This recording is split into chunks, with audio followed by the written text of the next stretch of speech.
Merhaba arkadaşlar. Star Atlas Akademi kanalıma hoş geldiniz. Eğitim videolarına devam ediyoruz. Bir önceki videoda tek tek gemi istatistiklerinden bahsetmiştim. Ve bir Excel dosyamı paylaşmıştım sizinle. Bir önceki videoda da filo kurmayı anlatmıştım. Nasıl filo kuracağız? Çünkü mining yapmak için, efendime söyleyeyim, scanning yapmak için, e, gezegenler arasında veyahut da sektörler arasında yolculuk yapabilmek için hep filo kurmanız lazım. Gemiler tek başına hiçbir işe yaramıyor. E, Dolayısıyla filo kurduğunuz zaman bu gemilerin istatistikleri değişiyor. Yani nasıl oluyor? Her geminin tek tek özellikleri dikkate alınarak, bu istatistikler dikkate alınarak bir filo o puanı ortaya çıkıyor. Onun da nasıl hesaplandığını anlatayım. Bakın aslında burada yazıyordu filo hesaplaması. Bir önceki videoda da vardı. Dikkatinizi çekenler olabilir. Bakın altında toplam yazıyor. Bazı yerlerde toplam, bazı yerlerde en yavaş vesaire. Hepsini tek tek üstünden gidelim. Mesela kargo kapasitesi bu altındaki filonun içindeki gemilerin kapasitelerin toplamına eşit. Yani bir tane Airwalk'ınız, bir tane Unibombanız varsa filonunki bu ikisinin toplamı oluyor. Fuel'da da aynı benzer şekilde hesaplama var. Ammo deposunda da aynı şekilde hesaplama var. Hangi gemiler varsa onlar toplanıyor. Tamam, burada kargoda problemimiz yok. Gelelim mining kısmına. Mining'de de gene aynı toplam. Yani ne demek? Mining yaparken bir saniyede harcadığım food tutarı diyelim ki 0, bu geminin 0,016 ise bir de sizin Unibombanız var. Onun da 0,016 ise filonuzunki bu ikisinin toplamı olacak. Yani 0,032 olacak. Amo'da da aynı. Amo mining tüketimi için 0,015 ile 0,019 mu olacak? Sadece bu iki geminiz varsa. Mining oranınız da yani mining'den saniye başında çıkarttığınız, ürettiğiniz kaynak veyahut da malzeme tutarı da yine bununla bunun toplamı. Oralarda da problem yok. Peki gelelim Subwarp'ta. İşte Subwarp'ta biraz işler değişiyor arkadaşlar. Orada Subwarp'ta da filonuzun hızı en yavaş geminizin hızına eşit. Tamam mı? Yani şu. Bu gemi bir saniyede 0,0084 AU yol gidiyor. Bu gemi de var sizde diyelim. Sadece bu iki geminiz var. 0,0052 gidiyorsa eğer sizin filonuzun subwarp hızı en yavaşı olan bu filodaki en yavaş olan 0,052. Diyelim filonuzda bir de şu var. 0,081 bir tane de ne bu? Opel Jet. Bu gelen daha yavaş olmadı. Daha hızlı olduğu için halen da en yavaşı şu olduğu için sizin filonuzun hızı 0,0052. Yani sonuç olarak filo sonuçta bir yere giderken, yolculuk yaparken peşinde bırakamaz sizi yani. Peş peşe gidersiniz. Hızlı yavaşa yetişebilir. Ama yavaş hızlıya yetişemez. Dolayısıyla gerçek hayatla da normal bir doğrusal düşünce tarzında zaten bu sonuca ulaşabilirsiniz. Subboard'da en yavaş hız. En yavaş hıza sahip gemi hangisi ise filonun subwarp hızı da odur. Warp'a gelelim. Warp'ta bir problem yok. Zaten bütün gemilerin warp hızları eşit. 0,1 saniyede 0,1 AU gidiyorlar bunlar. 1 saniyede. Dolayısıyla filonunki de 0,1 AU oluyor. Peki maksimum warp uzaklığı pardon. O da filodakilerin en uzunun AU'su. En uzun uzaklık hangisiyse o. Yani diyelim ki geminin filonuzda bir tane 1,75'lik Fimbul Airbike var. Bir de işte ne var? Rainbow 10'umuz var mesela. 12'de 10,20 ise en uzağa giden şu olduğu için bunun menzili 10,20 olduğu için filonuzunki de 10,20 oluyor. Warp soğuması yani warp yaptıktan sonra bir sonraki warp yapmak için beklemeniz gereken süre o da en uzunu. Yani gene aynı örnekte bir tane Rainbow Omnuz, bir tane de Fimbul Airbike'ınız varsa aynı filonun içinde ve Warp'la bir yere gittiyseniz o zaman o bir kere Warp yaptıktan sonra ikinci Warp için 4 dakika beklemeniz lazım. Subwarp'ta böyle bir şey yok. Onu hemen başlatabiliyorsunuz Subwarp'ta. Bunda bir soğuma yok. Fuel tüketimi bu burada toplamlar arkadaşlar. Yani şu depo kapasitesinde olduğu gibi. Bir tanesi 1876 ise bir tanesi 1548 ise ve filonuzda sadece bu iki gemi varsa sizin bir AU başına tükettiğiniz fuel bu ikisinin toplamı. Subboard'da da aynı toplam. Bir AU için bu ikisinin toplamı. Sadece bu ve bu varsa. Asteroid çıkışı bunu da anlatmıştık. Yani şu an mining'i asteroid'de yapabiliyorsun sadece. Dolayısıyla mining yaptıktan sonra oradan çıkabilmen için bir fuel harcaman lazım. Çok düşük olduğunu söylemiştim. O da bir gemi, bir tane bu geminizde varsa, bir tane de burada bu geminizden varsa bu ikisinin toplamı olan 9 oluyor. Scan soğuması. Bu scan'de işte SDU aramak için olduğunu söylemiştim. Survey Data Unit. Bunu da craft yaparken kullanılacağını söylemiştim. Scan soğuması yani bir scan yaptıktan sonra ikinci scan'e geçmek için beklememiz gereken süre. O da en büyük hangisiyse o. Yani bunun için 56 saniye bekliyorsun Fimbula'ya bak. Tek başına olsaydı 56 saniye bekleyecektin. Unibomba için 29 bekleyecektin. Bunlardan filo yaptığın zaman büyük olan bu 56 olduğu için 56 saniyenin hepsini beklemen lazım. Toolkit scan başına toolkit tüketimi toplam bu ve bunun filodakilerin toplamı. Crew'da aynı kaç tane crew varsa işte bir tane airbag, bir tane unibomba, bir tane de jetiniz varsa o filonuzun crew yani mürettebat sayısı 3 oluyor. Respawn süresi de ışınlanma süresi demiştim. Yakıtınız bittiği zaman yeniden CSS'e, kendi CSS'inize, kendi ırkınız, faction'ınızın CSS'ine ışınlanmanız için gereken geçen süre.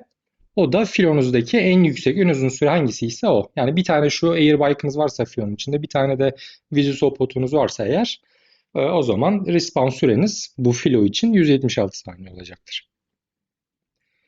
Şimdi çok karışık geldiğinin farkındayım size. Bunları tek tek böyle ezberlemenize falan hiç gerek yok arkadaşlar. Bunun için ben bir araç yaptım. Bakın şu da şurada. Şunu genişleteyim. Heh. Şimdi arkadaşlar bunun kullanımı çok basit. Şuradan geminizi seçiyorsunuz. Şurada seçim yeri var. İşte şimdi mesela benim deneme hesabımda size göstereceğim deneme hesabımda ne vardı? Fimbul Airbike vardı. Şuradan seçeyim. Fimbul Airbike. Bunu seçiyorsunuz. Kaç tane olduğunu yazıyorsunuz. Bende 2 tane vardı o filoda. Bir de ne vardı? Filomda Fimbul ne vardı? Pierce X4 vardı yanlış hatırlamıyorsam. Evet. Pierce. Bunlar en küçük gemilerden. 2 tane de ondan vardı. Tamam mı? Bunları yazdığınız anda otomatikman size hepsini bu söylediğim en yükseğini mi alıyor, toplamı mı alıyor, en düşüğünü mü alıyor? Hepsini tek tek hesaplayıp şu toplam filo değerlerini burada gösteriyor arkadaşlar. Bunların değerleri bunlar. Şurası önemli. Bakın 145 puanınızda ne kadar 145 puanınızdan ne kadar kaldığını da burada gösteriyor. Bu kadar basit. Bu daha önce de söylemiş olduğum gibi bu bazen değişiklikler yapıyorlar bu tabloda. Bu değişiklikler yapıldığı zaman ben burayı güncelleyeceğim zaten ama değişiklik yapılır yapılmaz otomatikman bu filo istatistikleri de hemen anında değişecek.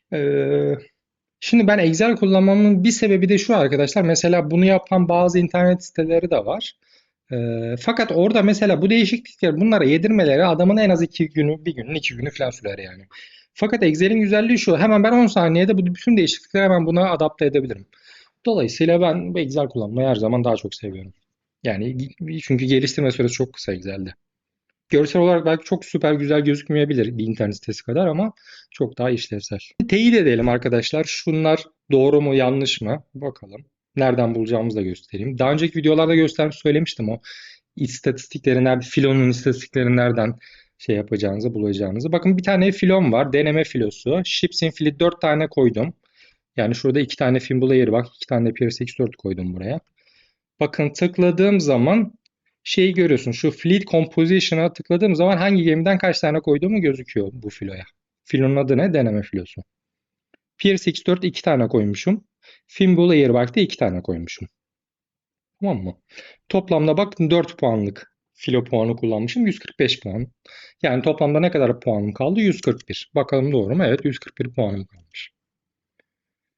Şimdi burada şu Fleet Stats'ı tıkladığım anda da benim işte bu filomla ilgili istatistikler otomatikman gösteriyor bana. Burası.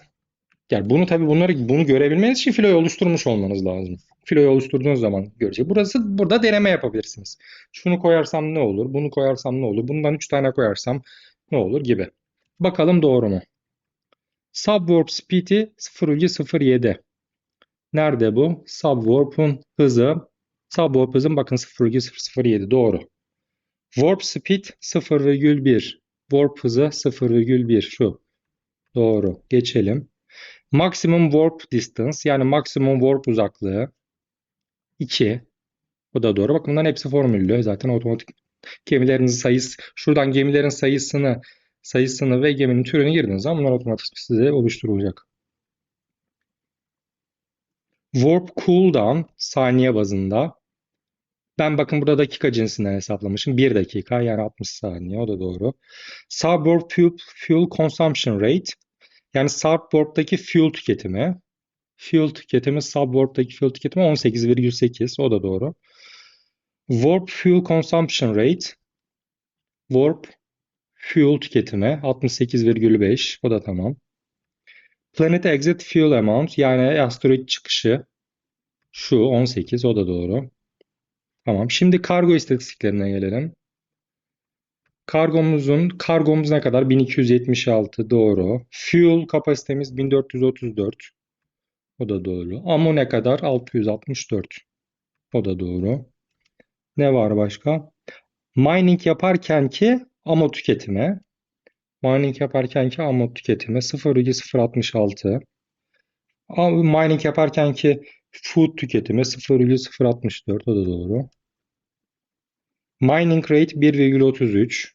Mining oranım 1,33. O da doğru. Bunlar daha işlevsel değil. Crew 4, mürettebat 4. O da şurada 4. Respawn time saniye cinsinden 60. Respawn saniye cinsinden 60. Scan cooldown yani soğuma. Hangisiydi? Scan cooldown 56. Bakın soğuma. O da 56. Scan toolkit consumption 38. 38. Var mı başka bir istatistik? Yok. Tamamen doğru olduğu da böylelikle ispatlanmış oldu. Bak bunların hepsi formüllü. Yani ben bunları elimle yazmadım buraya. Burası seçince ya ben şu hesaplamaları yaptım sadece. Şunları seçince otomatikman gelecek. Mesela bundan 3 tane olsaydı istatistiklerim değişti bakın. 10 tane olsaydı hepsi otomatik değişti. Bu Pierce X4 değil de Rainbow Arc olsaydı bakın şey oldu. Şu işte böyle olmasının sebebi bu hücre büyük olduğu için bu Rainbow Arc büyük bir gemi olduğu için kargo kapasitesi çok büyük. Şunu şöyle yaptığınız zaman o kareler oraya sığmadı demek oluyor. Böylelikle aslında size Excel eğitimi de vermiş oluyorum bir nevi. Burada sıkıntımız ne ama? Bakın kırmızı oldu. 140'ın üstüne çıktı filo puanım. Çünkü bakın Rainbow Arc'ın şeyi kaç? Bir tane Rainbow Arc'ın puanı filo puanı 25. Ben 10 tane bundan koyunca 25 çarpı 250 puan sadece buradan geldi zaten. 250 buradan geldi. 2 de buradan geldi. 252. Bunu yapamadım. 10 tane olmaz. Ama ne yapalım? 5 tane yapsam. Bakın 5 taneye sığdı. Ama 6 yaparsam sığmayacak. Böylelikle kaç tane ne kadar nereye yapabileceğinizi de şey yapabiliyorsunuz. Bunu ben 10 tane aman nereye gitti ha? Şunu ben 10 taneyle sınırlandırdım arkadaşlar. Yani 10 tane gemi tipi koyabiliyorsunuz buraya. Yani daha fazla daha fazla gemi eklemenin de çok anlamı var mı bilmiyorum. Çok karmaşık yapmak istemedim. İhtiyaç olursa bunu istediğiniz kadar arttırabilirim sonrasında. Filo istatistikleriyle ilgili anlatacaklarım bu kadar arkadaşlar. Kanalıma abone olup videoyu beğenirseniz sevinirim. Bu arada bu Excel'in linkini de zaten koyacağım videoya açıklamalar kısmına oradan kullanabilirsiniz. Yeni videoda görüşmek üzere.